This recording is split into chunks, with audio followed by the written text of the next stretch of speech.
Munich, en Bavière, hôtel 4 saisons, printemps 1919.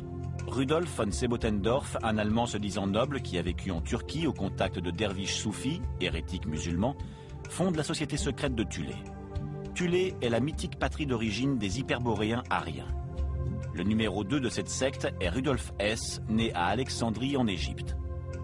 Les rejoindront Hitler, Alfred Rosenberg, Dietrich Eckart, le poète maçon raciste bavarois qui aura ce commentaire sur Hitler, « Il dansera, mais c'est moi qui ai commandé la musique ».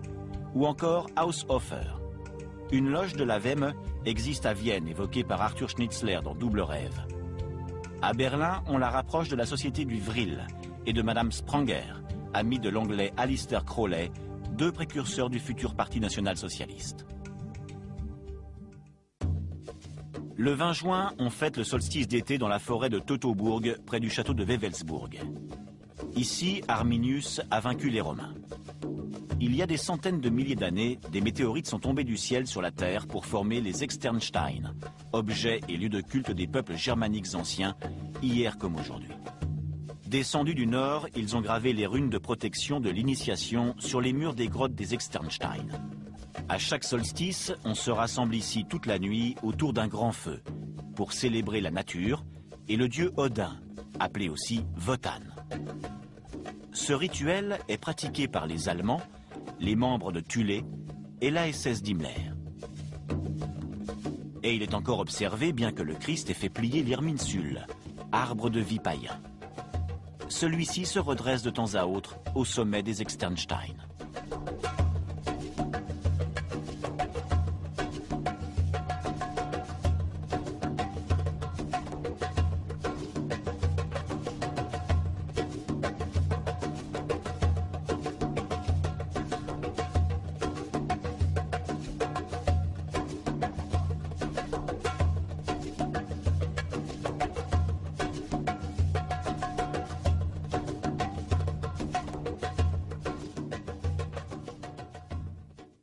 On retrouve ce même Irminsul sous la forme d'une reproduction en bois chez le professeur Hans-Georg Havenbeck, près de Düsseldorf.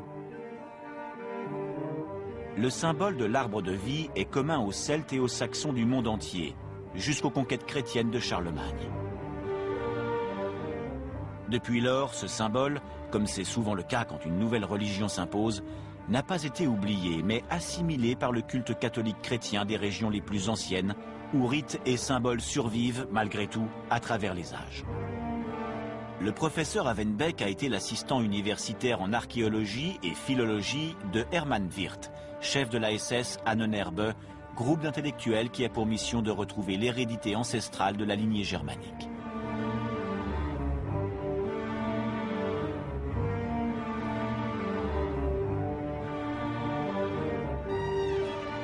Dans cette église, située à 10 km des Externsteine, les sculptures et bas-reliefs sont visiblement ornés des symboles caractéristiques au paganisme pré-chrétien.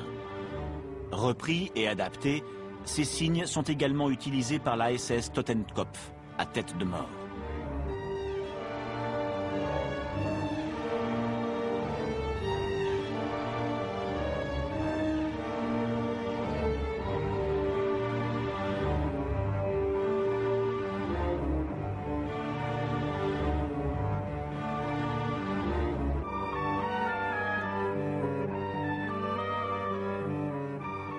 Professeur, pourquoi Wirth et vous êtes-vous intéressés aux Externsteine?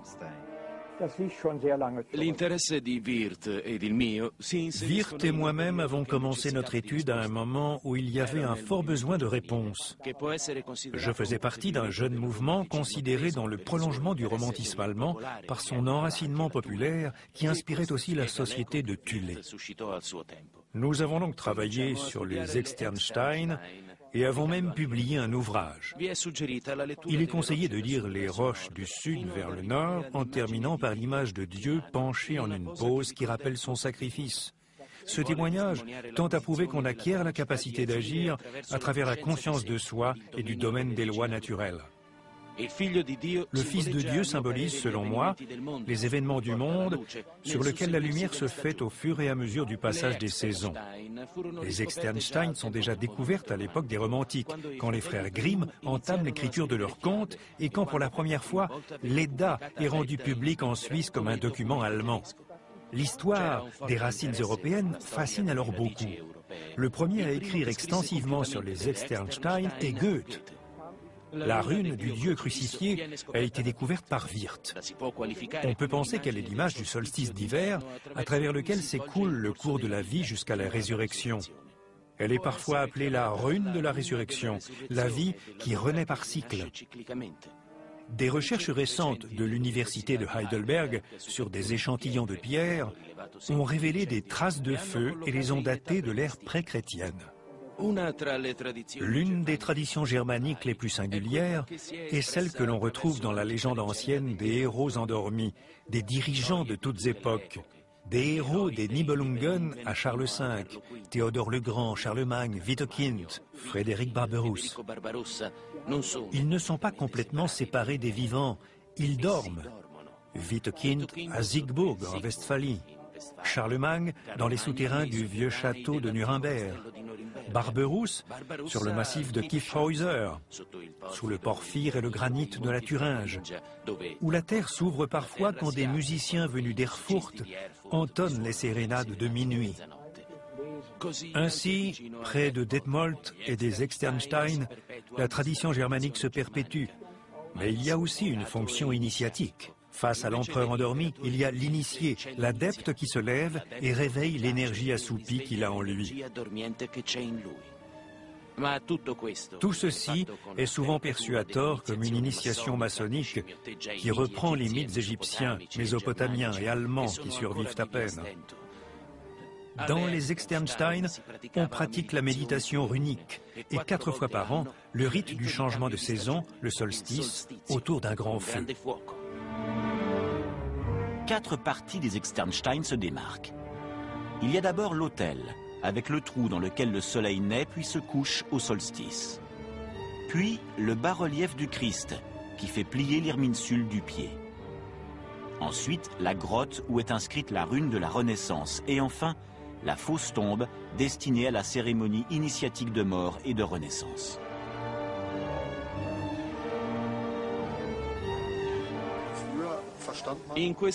Ce sarcophage, qui n'est qu'un simulacre, ne servait pas à l'enterrement des morts, mais à la mort rituelle, initiatique de l'adepte.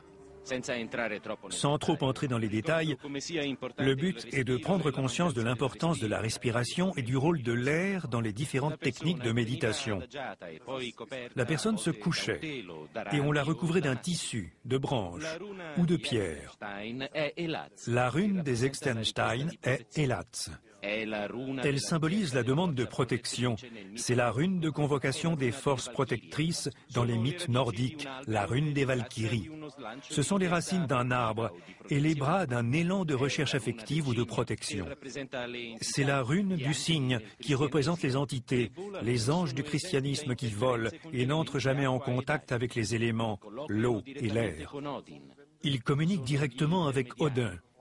Ils servent d'intermédiaire, le pont de lumière qui lie l'homme à Dieu. C'est pour cette raison que les Externstein sont considérés comme un lieu sacré. C'est le point idéal de connexion entre la terre, les arbres de la forêt sacrée, symbolisés par l'Irminsul, l'arbre de vie, et le ciel, d'où ces pierres de météorites sont descendues jusqu'ici il y a longtemps. Ces signes sont ce qu'on appelle des runes. Gravées dans la roche, elles sont parvenues petit à petit jusqu'à Malte. Elles remontent dans le temps et dans l'espace jusqu'en Islande, aux îles Orcades, les Värmland en Allemagne et dans le nord de l'Italie. Au XIXe siècle, puis au début du XXe siècle, on recommence à les étudier avec Wirth, von Lanz et von Liebensfeld. L'archipel d'Heligoland, dans la région d'Hambourg, représente la Thulé des nazis. En 1949, les Anglais cherchent à le détruire avec des milliers de tonnes de dynamite. Pourquoi? Encore aujourd'hui, cela reste un mystère. Professeur, vous affirmez qu'il y a eu, à un moment donné, une division entre la conception patriarcale de Himmler et la théorie plus tellurique, plus maternelle de Wirth concernant les cultes runiques. Vous retenez notamment qu'après la séparation, voire en même temps que celle-ci, Himmler, qui est membre de la SS Ahnenerbe, se sert des runes comme objet de culte et de méditation différemment de ce qu'envisageait Wirth. Le talisman le plus simple est celui des runes. C'est aussi l'un des plus efficaces. Les signes runiques sont liés à nous par un passé très lointain. Les inscriptions les plus anciennes remontent à environ 10 000 ans. C'est une écriture à caractère rectiligne que les plus vieux habitants de notre terre ont adoptée il y a longtemps et dont les formes survivent encore dans les constructions des maisons que l'on trouve dans le sud des Pays-Bas et en Allemagne. Les runes ont toujours été considérées comme une représentation de la pensée des dieux, par conséquent, à même de renfermer des forces puissantes. La société de Thulé, puis le régime SS et sa section théorique Ahnenerbe veulent propager l'application matérielle de ces principes dans les Lebensborn controversés. Wolfram Sievers a toujours affirmé un lien plus ou moins conscient entre la pratique runique de magie méditative avec des exercices pratiques d'excitation sexuelle. D'un point de vue tantrique, l'amour physique conduirait à l'amour psychique et transcendantal. C'est ainsi qu'on s'explique ces images, ces jeux, ces rites d'exaltation de la nature sous tous ses aspects.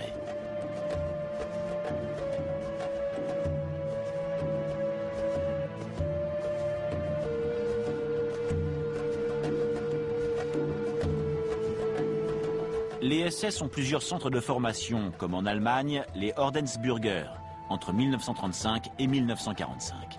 Certains, comme celui d'Erfurt, ont complètement disparu. Le château de Wewelsburg, lui, situé près de Paderborn, en Westphalie, est le seul vestige intact. Il est le sujet d'une légende. Il est dit, mais aussi prouvé, que cela s'est passé ainsi.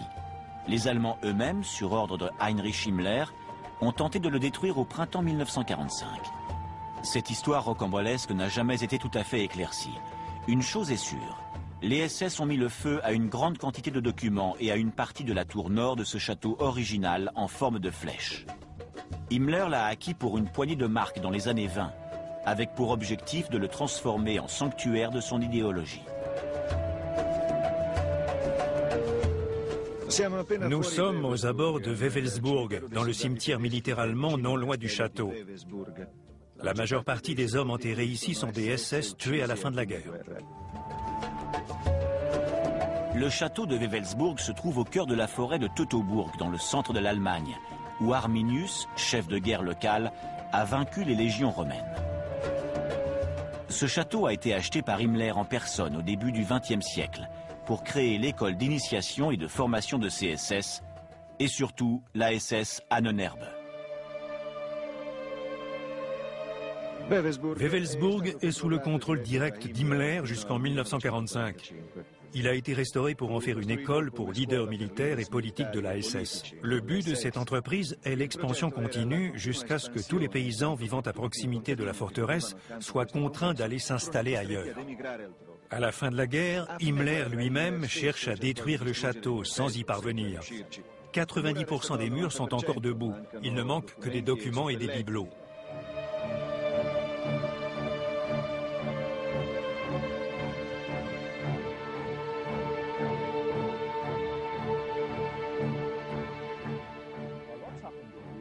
Il s'est passé beaucoup de choses à Wewelsburg dans les années 1930 et 1940.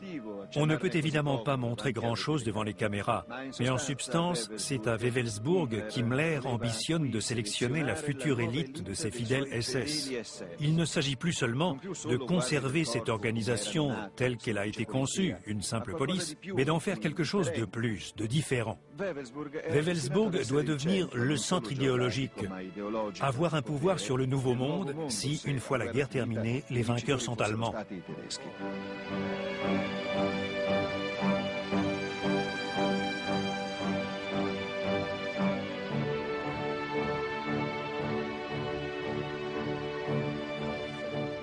La curiosité géomantique et géopolitique de l'endroit est à souligner.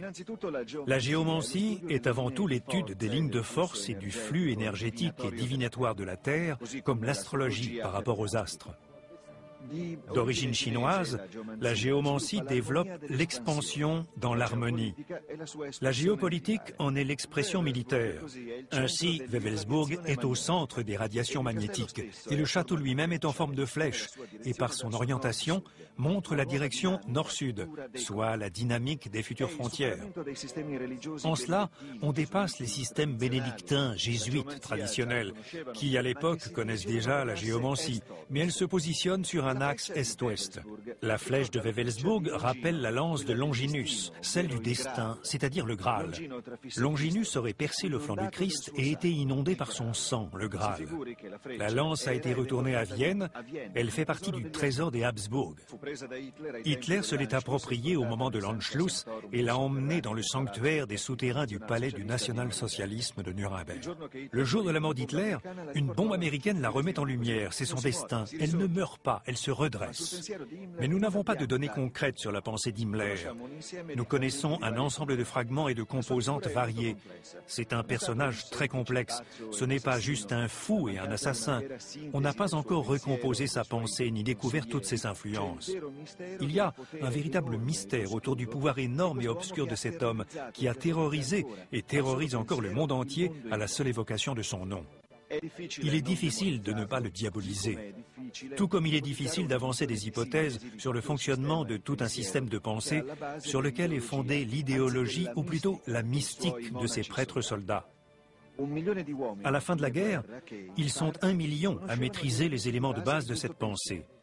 La structure est hiérarchique, pyramidale. Pourtant, ils sont finalement peu à connaître les secrets et les pratiques en vigueur pour atteindre le statut de surhomme, l'immortalité du corps et de l'esprit, le véritable dessein du nazisme. Ce qui reste accessible aujourd'hui, ce sont seulement des témoignages étranges, frôlant le ridicule de ce mode de vie différent. Plats, cruches, couverts, l'intérieur du restaurant gravé de runes, les croix gammées. C'est un autre aspect tangible du projet d'Himmler. Il doit rester quelque chose comme dans un musée.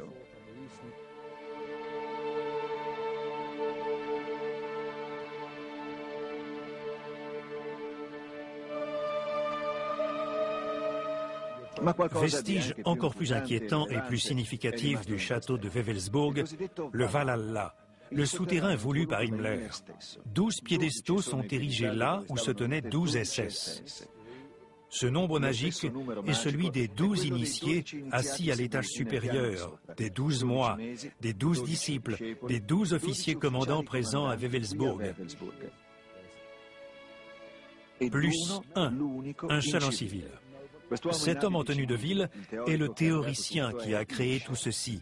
Hirsch, le mythe nazi n'a pas été inventé, c'est une recréation, une réélaboration de nombreux mythes admis et présents dans les traditions religieuses les plus diverses. On sait par exemple avec certitude que certains ont avalé des gouttes de sang d'Hitler ou d'autres leaders, comme le préconisent les enseignements de Steiner, qui n'est pas un ennemi du nazisme, plutôt même un ami de Rudolf Hess. Hess a lu tous ces livres, dans lesquels il est question de procédés particuliers discutés encore aujourd'hui, tels que la synchronie avec la lune croissante, ou l'utilisation d'eau distillée, grâce à laquelle on parvient à créer une communion magique avec la nature. Faust et les alchimistes connaissaient déjà ce procédé pour attirer, fasciner ou éloigner d'autres êtres, humains ou non.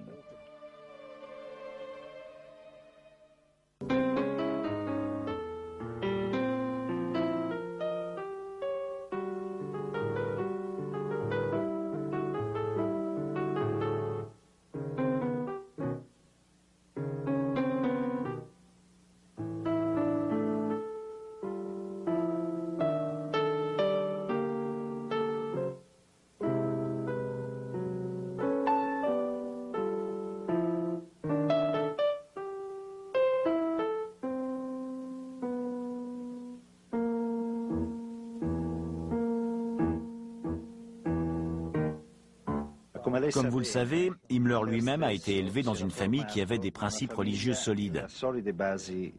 Les jésuites étaient nombreux dans sa famille. Il a dû être influencé par cette atmosphère. Il était catholique. Comme on a pu le comprendre, après avoir reçu une éducation fondamentaliste traditionnelle, Himmler et d'autres chefs nazis ayant cette réflexion profonde sont fascinés par la vague ésotérique aux 1000 origines et 1000 oui-dire. Himmler cherche aussi à remettre de l'ordre. Il tient le rôle de policier au sein de ce domaine qui le passionne. À Wewelsburg, il décide de donner vie à une section très spéciale de la SS, l'Ahnenerbe, qui porte sur l'hérédité des ancêtres. C'est en quelque sorte une université occulte pour la recherche et la consolidation d'un système de pensée cohérent et efficace. Dans l'étrange château de Wewelsburg, deux esprits de la SS Ahnenerbe sont associés. Hermann Wirth, l'historien des runes, représente l'anthropologie culturelle, tandis qu'un personnage inquiétant et inabordable au plus grand nombre, l'astrologue personnel d'Himmler, l'Autrichien Karl Maria Willigut, alias Weistor, représente la véritable magie noire. Alors que le groupe de Wirth se consacre à l'étude des runes et des signes primordiaux de la race ario-germanique, que l'on voit aussi gravés sur les bancs du restaurant de l'hôtel, Weistor approche la loge berlinoise du Vril, qui par l'intermédiaire d'une certaine Madame Spranger, peut-être sans le savoir, entre en contact avec le magicien noir de Londres, l'agent anglais Alistair Crowley, qui a été arrêté en Sicile pour magie noire, usage de drogue et espionnage.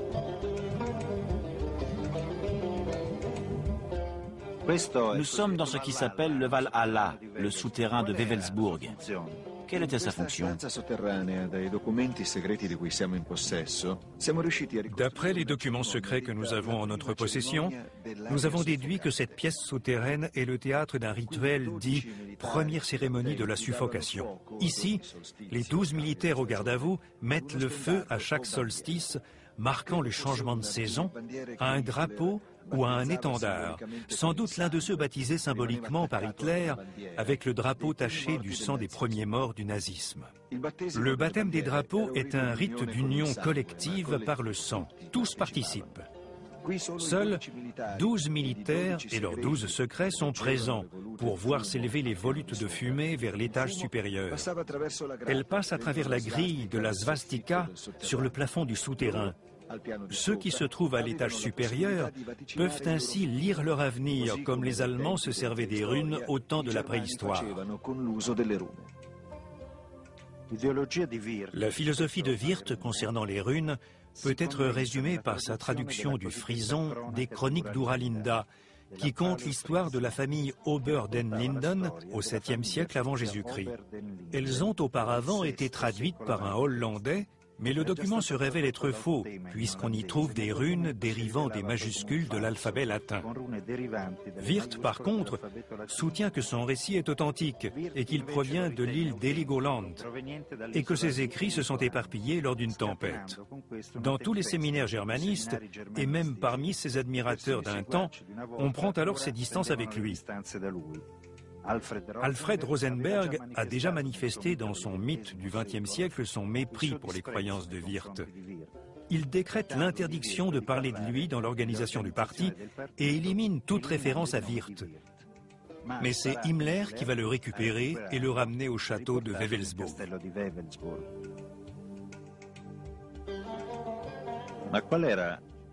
Quel usage faisaient les SS des runes dans cette pièce? Les runes sont là. Aujourd'hui encore, elles vivent.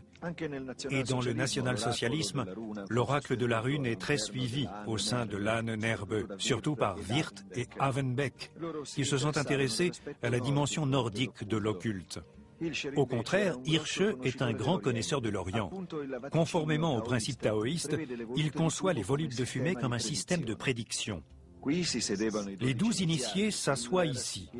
Himmler, Hirsche, Tauber, Weistor, Wirth et bien d'autres encore. On ne sait pas grand-chose de leurs activités. Je me souviens avoir lu que même en Italie, à Castel del Monte, dans les Pouilles, il y a un château similaire à celui de Frédéric Barberousse, où chaque pièce contient 12 sièges. Ce château revêt le même genre de mystère. Je crois que cette pièce est destinée à la prière et à la méditation. L'Ahnenerbe est l'outil d'Heinrich Himmler pour étendre son pouvoir personnel de 1933 à 1945 dans tous les domaines imaginables de la vie de l'État national-socialiste et pour étendre le pouvoir politique de la SS également dans le domaine de la vie spirituelle. Le mot Ahnenerbe peut susciter à première vue l'idée d'un romanticisme flou. Cette interprétation ne serait pas tout à fait erronée. Ce n'est pas Himmler qui a inventé le concept visant à faire prendre conscience et à recréer des valeurs présumées appartenir aux ancêtres germaniques. Ainsi s'exprime le dieu Wotan pour transmettre son message. Le savoir de Wotan précède la création du monde. C'est ainsi. Je connais des domaines qu'aucune femme ne saurait connaître, ni de tous les hommes. Le chant de la rune Zig, la victoire, je connais le 11e chant. Si je dois mener de vieux amis à la bataille, je chante derrière mon bouclier, et ils vont d'un pas intrépide au combat et reviennent indemnes. Partout, ils sont sains et saufs. La méditation runique se déroule comme suit. L'individu se tourne vers le nord, debout ou imitant le signe lui-même. Il respire normalement, puis retient son souffle pendant 5 respirations. Il tente de bloquer toute autre pensée de son esprit. Les yeux fermés, il se concentre sur le signe qui brille maintenant en lui comme un soleil. Avec l'identification au signe, surgit la sagesse et l'extase. Ces objets sont issus de la collection personnelle du professeur Havenbeck portant sur l'Ahnenerbe. C'est la seule pièce de ce genre qui a été sauvée. On l'a trouvée près de Paderborn. C'est un porte-chandelle en terre cuite à motif rappelant la tradition allemande des réjouissances au changement de saison. C'est aussi un rite sacré ici à Wewelsburg. Le cœur représente l'individu, le cœur de chacun qui brûle et se fond dans l'autre symbole. La communauté, le clan, la race, le parti ou la collectivité.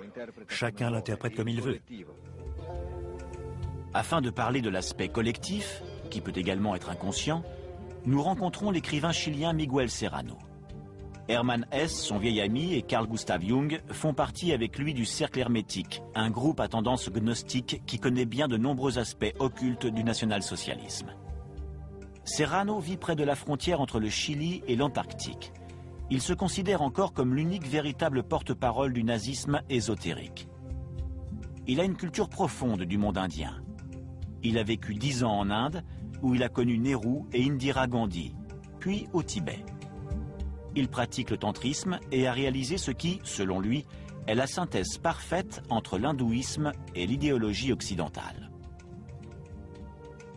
Monsieur Serrano, où se trouve le véritable centre du nazisme ésotérique ? Très certainement à Wewelsburg. J'en ai souvent discuté avec Julius Evola. Il disait que tout cela n'était qu'une tentative de faire renaître la tradition des Templiers avec la quête du Graal, la lance de Longinus et le château de Montségur pour retrouver une certaine forme de connaissance. Ce que je veux dire, c'est que la SS était un ordre formel et mental. À Wewelsburg, certains éléments organisent tout un système qui est inconnu du peuple allemand et de la hiérarchie militaire. Ils ne portent pas d'uniforme et ont une liberté totale de mouvement. À la fin de la guerre, ces personnes disparaissent comme elles sont venues et comme elles ont vécu, dans la plus grande discrétion. Elles ne laissent aucune trace derrière elles.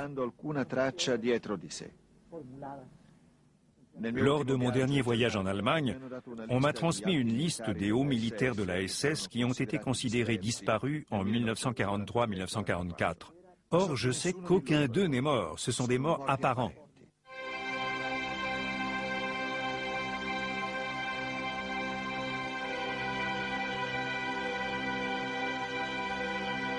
René Nelly, un Français de la SS Charlemagne, qui a vécu à Buenos Aires, me jure avoir vu plusieurs fois Otto Rahn, l'homme qui a retrouvé le trésor des Templiers à Montségur. Il aurait croisé aussi Chandra Bose, un hindou ami des Allemands que tous pensent mort, une fois en Autriche et une autre fois au Japon. Tout cela peut paraître incroyable, mais après tout, nous vivons dans un monde de science-fiction. Connaissez-vous la cérémonie de la suffocation? Non, je n'en ai pas entendu parler. C'est une cérémonie qui se déroule aux Externstein, près de Wewelsburg. Voilà ce que je peux vous dire. Les SS se servent des runes pour développer un système de méditation et de yoga runique.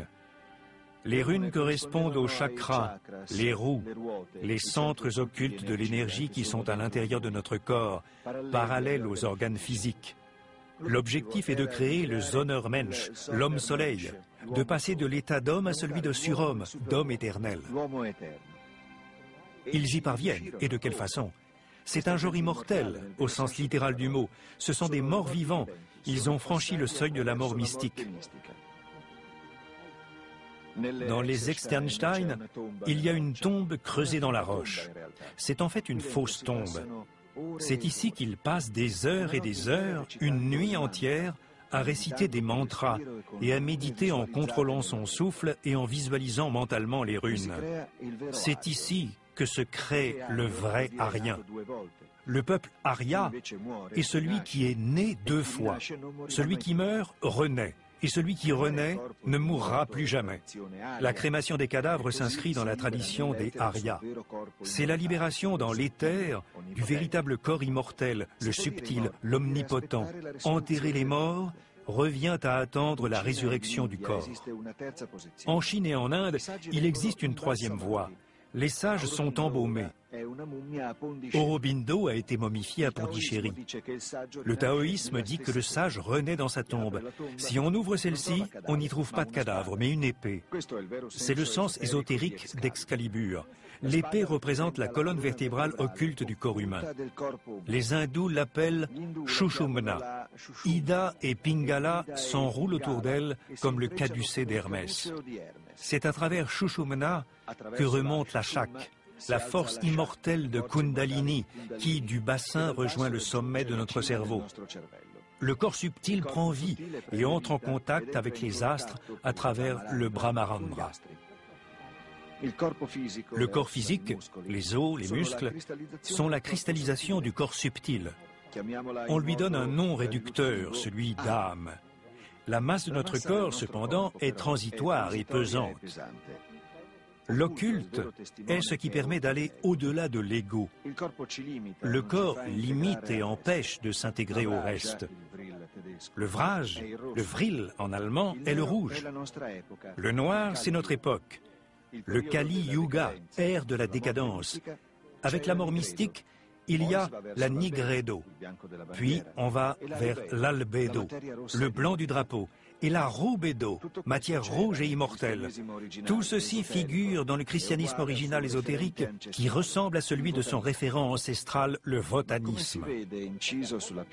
Les gravures sur la roche des Externstein montrent la croix du nouveau et faux christianisme qui fait plier l'Irminsul, symbole de Wotan, et instaure vers 1200 le christianisme papal qui anéantit les Templiers de France, d'Allemagne et d'Italie.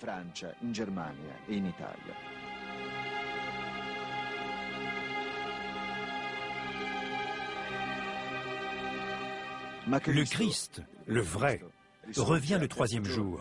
La tombe est vide. Quand il marche vers Emmaüs, personne ne le reconnaît parce que son corps est ressuscité, mais transformé. Il n'est plus le même. Il parle à sa manière tout en disant « Ne me touche pas, no limitangere ». L'initiation symbolise l'entrée d'un adepte novice dans une association, en général une société secrète. Il sort ainsi de la vie quotidienne et, après une mort rituelle, renaît à une nouvelle vie. Tribus, sectes, religions, ordres de chevaliers, depuis l'aube de l'humanité, on utilise ce mode d'initiation pour rejoindre un but ultime, la transformation et la transmutation de l'être humain. Un soir de 1933, Hitler est en compagnie de Goebbels, Streicher, Rudolf Hess. Hess veut montrer aux autres les effets stupéfiants des herbes tibétaines que lui a rapporté l'explorateur Sven Hedin. Ils abordent le thème de la religion. Hitler déclare que pour lui, toutes les religions se ressemblent et n'ont pas d'avenir, même s'il a passé des pactes avec l'Église, comme l'a fait Mussolini en Italie. Cependant, Hitler affirme que ceci ne l'empêche pas, à long terme, de rompre définitivement avec les racines et les branches du christianisme. Hitler poursuit en disant que la vraie raison pour laquelle il a agi ainsi est qu'il ne pouvait pas faire de compromis. Les Allemands, à la différence des Italiens et des Français, ne peuvent être en même temps chrétiens et païens. Les Allemands doivent donc rejeter le christianisme, c'est-à-dire la religion des sorciers du ciel, pour adopter un dogme puissant et héroïque envers les dieux de la nature et de notre propre peuple, de notre destin et de notre sang. Pour le Führer, il n'est pas possible d'intégrer l'idéologie nazie raciste au christianisme. Le plan d'Hitler, avec le soutien de ce grand connaisseur des techniques jésuites qu'est Himmler, est de transposer les techniques rituelles des chrétiens.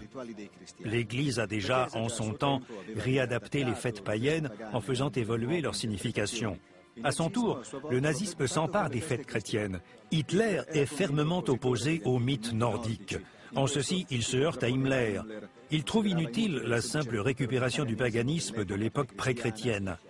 Et à plus d'une occasion, Hitler s'est effectivement attaqué au néopaganisme de Himmler, qu'il considère pire que l'Église, un retour au Moyen-Âge. « Odin est mort », écrit Alfred Rosenberg. Il s'est fait dépasser par le mysticisme allemand. L'action d'Hitler face au paganisme pratiqué est pourtant ambivalente. D'un côté, il tolère les thèses romantiques d'Himmler, de l'autre, il interdit expressément la vénération païenne en public. Les rites et cultes païens se limitent à des petits regroupements secrets. Hitler dit que bien que les national-socialistes doivent s'abstenir de tout intellectualisme, ce reniement ne doit pas prendre la forme d'une réhabilitation officielle, d'un retour au culte d'Odin. Ceci explique les persécutions officielles, mais non officieuses, menées contre les odinistes de métier comme von Sebottendorf, von Liebenfels, Ebertin et d'autres. Hitler affirme que ceux-ci doivent à l'avenir se convertir à une nouvelle religion qui prend ses racines dans la nature et dans le sang. Le nouveau Dieu incarné serait Hitler en personne, et ces moines guerriers seraient les SS d'Himmler, qui adhèrent comme toujours avec enthousiasme au nouveau projet. Pendant toute cette période, on peut voir entre les leaders nazis une tentative de synthèse entre magie et religion. Hitler se substitue aux dieux chrétiens et à Odin. Le principal architecte théorique du plan destiné à miner le christianisme se nomme Alfred Rosenberg. Dans son ouvrage « Le mythe du XXe siècle », il expose l'histoire occulte de l'humanité et les racines de l'idéologie raciste national-socialiste. À travers lui, le passé occulte de l'origine aryenne se change en justification des théories nazies sur le soi-disant Herrenvolk, la race maîtresse, et reprend dans sa totalité le concept hindou du Varna, la séparation en castes privilégiant la race blanche aryenne. Rosenberg attend le jour où l'Église nationale du Reich s'établira sur les cendres du christianisme. Sur les autels, on remplacera la Bible par Mein Kampf. À la gauche de l'autel, on placera une épée symbolique et la croix sera transformée en svastika. Les leaders nazis sont en grande partie convaincus par tout ceci. Hess, Streicher et Rosenberg restent fidèles à leur religion, même après les procès de Nuremberg. Il est intéressant de voir comment Rosenberg s'est largement inspiré du masdéisme et de l'hérésie manichéiste très présent derrière l'occultisme européen. Les manichéistes prétendent que Dieu a autant de pouvoir que le diable et que la lutte entre les deux est éternelle.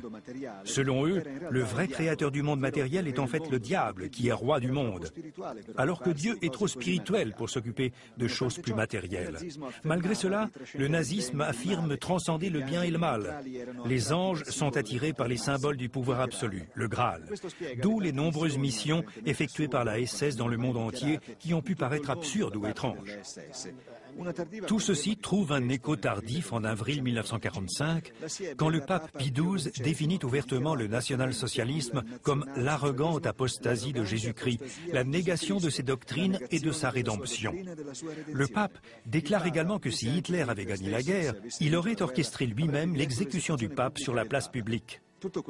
Ceci est dit par le pape qui, seulement quelques années plus tôt, a qualifié le nazisme de moindre mal face au communisme. Les nazis au gouvernement mènent en réalité une campagne offensive aux frontières de la religion catholique avec un rituel public de l'Allemagne nationale-socialiste à consonance clairement religieuse, la litanie du travail. Nous revoyons celle du 8 septembre 1937. Hitler, devant des milliers d'Allemands parfaitement encadrés, accomplit un véritable rituel d'église. Le service débute par un grand défilé.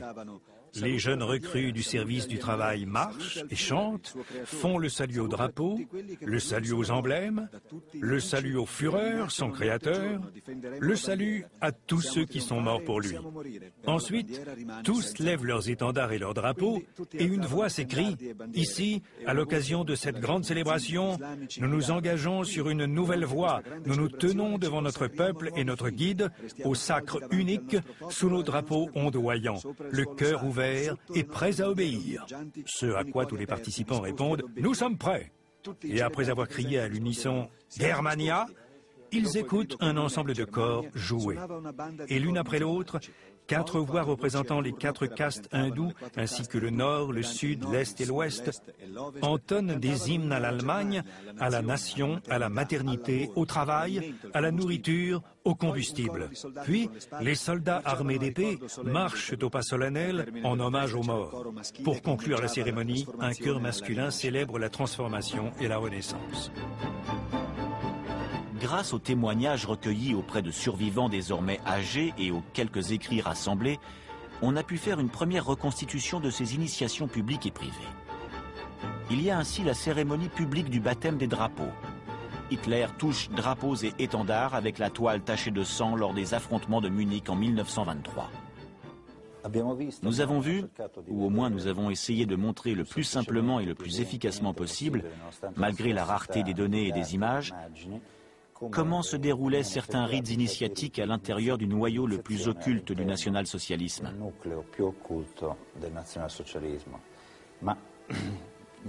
L'initiation n'est qu'un départ, le début d'un changement de vie, d'une transformation. Tentons avant tout de déterminer le but d'une initiation, ce à quoi elle doit mener. Nous nous référons toujours à la littérature classique sur le thème. Selon celle-ci, l'imagination, l'usage de la méditation, des rites, des images symboliques, des esprits intermédiaires, desquels dérive souvent la complexité de l'ésotérisme et son caractère cryptique, pour qui n'est pas familier du style, des codes et de ce langage particulier, conduisent à la transmutation.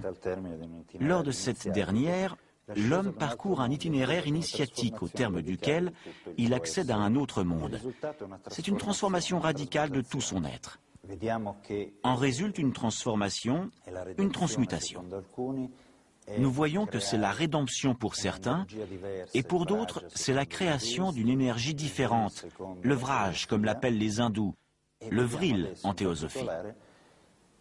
Notre objectif est maintenant de comprendre à quel résultat cette initiation au national-socialisme est censée mener. Quel genre d'utopie cela suppose? Et si elle s'est réalisée, où et comment cela s'est passé? C'est un point névralgique, un point essentiel, puisqu'il explique les visées fondamentales d'un système. Et par-dessus tout, permet de voir de l'intérieur même les modalités de rite et d'initiation. Parce que si elles sont concentrées d'une certaine façon, certaines énergies mènent à certaines fins, surtout si elles sont chargées d'images et d'éléments doctrinaux d'un certain type plutôt qu'un autre. Nous avons donc vu les initiations, comment elles étaient conduites, leurs liens par rapport à d'autres et les véritables aspirations du national-socialisme d'un point de vue ésotérique.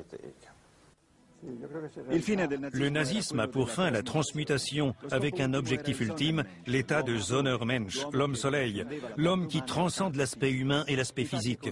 En fait, l'arrivée d'Hitler au pouvoir en Allemagne produit soudain comme un déclic, un élément unique qui signale le passage d'une dimension historique à une autre. Je pense que les SS pratiquent eux aussi une forme de tantra. Le parcours d'initiation pour atteindre la transformation en un homme nouveau peut rappeler une tradition indienne telle qu'elle a été reprise par les membres de la SS Ahnenerbe, celle du philosophe indien Tilak. Tilak est au départ membre du parti du Congrès indien, tout comme Gandhi. Mais il prend ses distances, étant lui-même beaucoup plus traditionnaliste. Dans son essai « L'origine polaire de la tradition védique », il avance que toute la tradition hindoue est issue d'une civilisation du pôle Nord. Selon son interprétation, les Védas, les conquérants de l'Inde, sont les anciens hyperboréens. De nombreux fonds de recherche de la SS Ahnenerbe font référence à ce peuple. Le rituel des tantras se réfère à la tradition hindouiste de l'éveil des chakras, dont une partie syncrétique peut aussi s'expliquer par l'étude des runes. La transmutation chez les SS se réalise à travers le yoga runique. Les runes sont comme des chakras et à travers la méditation, on réveille le kundalini que l'on fait remonter le long de la colonne vertébrale jusqu'au chakra supérieur, le Sahasrara. L'objectif est de créer le Sonnermensch, l'homme-soleil, l'être éclairé. C'est le but que souhaitent atteindre les national-socialistes, et ils ont réussi, puisque nombre d'entre eux sont devenus immortels. C'est la tentative de transmutation de l'homme en surhomme. Et je suis convaincu qu'il existe des immortels dans ce monde. Ils sont immatériels partout, même ici, maintenant. C'est le véritable sens physique de la parole. Ce n'est pas facile à expliquer. On pourrait croire à de la science-fiction, mais tant de choses semblent sorties de la science-fiction. Cependant, c'est important. On parle de la mort mystique en particulier. Dans les Externstein, il y a une tombe qui n'est pas destinée aux morts, mais aux vivants, pour renaître. Les Aryens sont ceux qui sont nés 2 fois. Ils naissent 2 fois. C'est très intéressant parce que la crémation du corps des morts est dans la tradition arya. L'indo-aryen veut s'en aller et rester en contact avec son esprit, son âme, l'immatérialité de l'éther. La sépulture, au contraire, est une tradition des peuples non-aryens qui attendent la résurrection du corps. En Inde, la crémation est courante. Par exemple, Aurobindo à Pondichéry a été momifié. Le taoïsme, lui, enseigne une chose curieuse. Il prétend qu'à sa mort, le sage, le magicien, ressuscite dans sa propre tombe.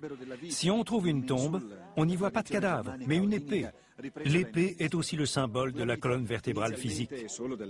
Un nouveau cycle annuel complet est instauré. Seulement adopté par la SS, il est ensuite suivi par les Allemands et le monde entier. Ainsi, le premier jour de l'année est le 30 janvier, jour de l'accession au pouvoir d'Hitler. En mars, on a le jour de la commémoration des héros. Le 20 avril, c'est l'anniversaire d'Hitler. Le 1er mai reste la fête du travail. Vient ensuite le solstice d'été qui est célébré par l'embrasement des swastikas et de roues solaires. La fête la plus solennelle a lieu le 9 novembre, en l'honneur des combattants du putsch de 1923 à Munich. À Munich, dans le silence le plus total, devant des centaines de milliers de spectateurs, Hitler baptise avec le drapeau taché du sang des premières victimes ceux venus de toute l'Allemagne.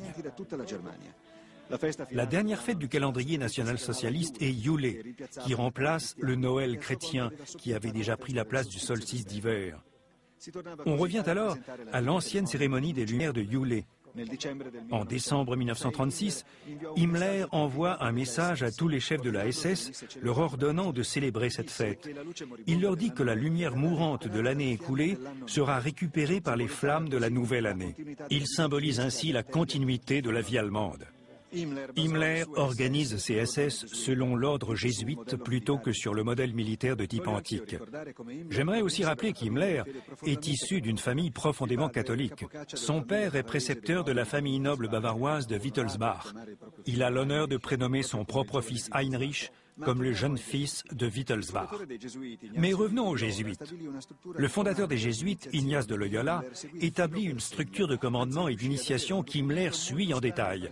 Il réussit à se procurer un document très particulier, étrange, intitulé Vera Acta Jesuitica. C'est un texte écrit au XVIIIe siècle par un jésuite repenti qui révèle de nombreux aspects méconnus par les jésuites qui ne font pas partie de la classe dirigeante. Les jésuites sont devenus l'aile religieuse de l'Empire espagnol, et Himmler considère ces SS de la même façon à l'intérieur du Reich. Bien qu'ils soient connus pour leur traditionnalisme, Les jésuites ont étudié en détail l'astrologie, la géométrie sacrée, la géomancie et le symbolisme, tout comme le font les SS en se référant aussi aux thèmes allemands classiques.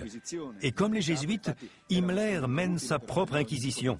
En cela, la Gestapo est un outil pratique pour obtenir tout type d'informations, même concernant l'univers occulte. En leur temps, les jésuites ont démontré ce que pouvait faire une organisation armée de ses secrets en terre conquise. C'est ce que se propose de faire la SS de Himmler en s'essayant au contrôle psychique plus que physique dans les terres conquises. Mais le parallèle entre nazis et jésuites ne s'arrête pas là. Le noviciat d'un jésuite dure 2 ans, suivi de plusieurs années d'études et d'épreuves de la part des tuteurs avant que le religieux puisse prononcer ses vœux. La structure des SS imite celle de la Compagnie de Jésus. Certains jésuites prononcent des vœux simples. Dans la SS, il y a les soldats de la Waffen-SS. D'autres jésuites prononcent des vœux particuliers et sont considérés comme des élus. C'est l'élite de la Société de Jésus. Au sein de la SS, ce groupe est formé par la vocation interne, l'ordre noir de la Allgemeine. Les phases de candidature à la SS sont ritualisées. Le 9 novembre, le candidat de 18 ans est accepté avec le statut de requérant. Le 30 janvier, il devient cadet. Et le 20 avril, il est intégré à la SS indéfiniment en prononçant ce serment « Je jure devant toi, Adolf Hitler, guide des chanceliers de Reich allemand, loyauté et valeur. Je jure devant toi, devant les supérieurs que tu as désigné, obéissance jusqu'à la mort. Que Dieu m'aide à être à la hauteur. » Avant le 1er octobre de la même année, l'individu doit avoir appris par cœur le catéchisme de la SS, calqué sur le catholique, mais en plus extrême, et des questions-réponses simples sur le rôle messianique d'Hitler. Le rôle des institutions est ramené à la volonté de Dieu, et le régime d'autoritarisme absolu est créé. De ce point de vue, on peut expliquer beaucoup de choses inexplicables autrement.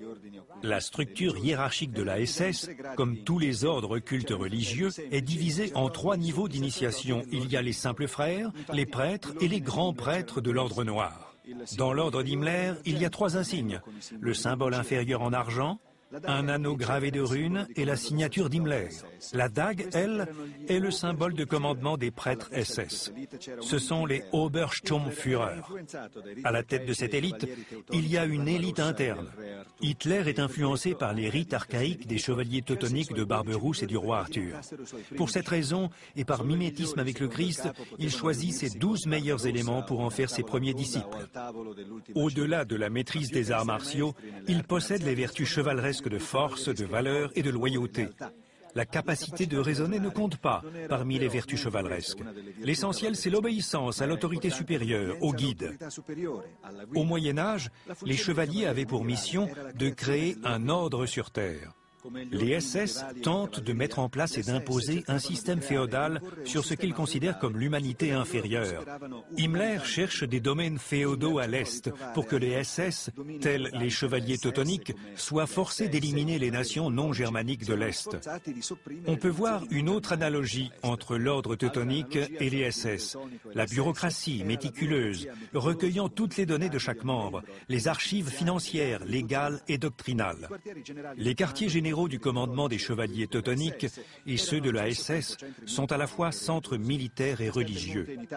Castel del Monte en Italie et Wewelsburg sont des forteresses situées dans des lieux désignés par la géomancie comme les plus favorables. Tous les chevaliers sont mystiques et Himmler pratique les mêmes rites et aspirations que les ordres initiatiques de la tradition orientale et occidentale. Pour moi, Hitler est l'ultime avatar. Un avatar est la réincarnation ultime de Brahma chez les hindous. Nous arrivons à la fin du Kali Yuga, la période noire, l'ère de la décadence. Il est prédit qu'à la fin de cette période, et avant de retourner à l'âge d'or, la réincarnation d'un dieu qui a pour nom Kalki chevauchera un cheval blanc et viendra tous nous libérer. J'aime à penser que cela puisse être Hitler. Comme l'islam attend son 13e imam, notre Rédempteur selon la religion chrétienne viendra tous nous affranchir. Je crois que c'est ce qu'Hitler a réussi à faire, parce qu'Hitler n'est pas mort, il est vivant.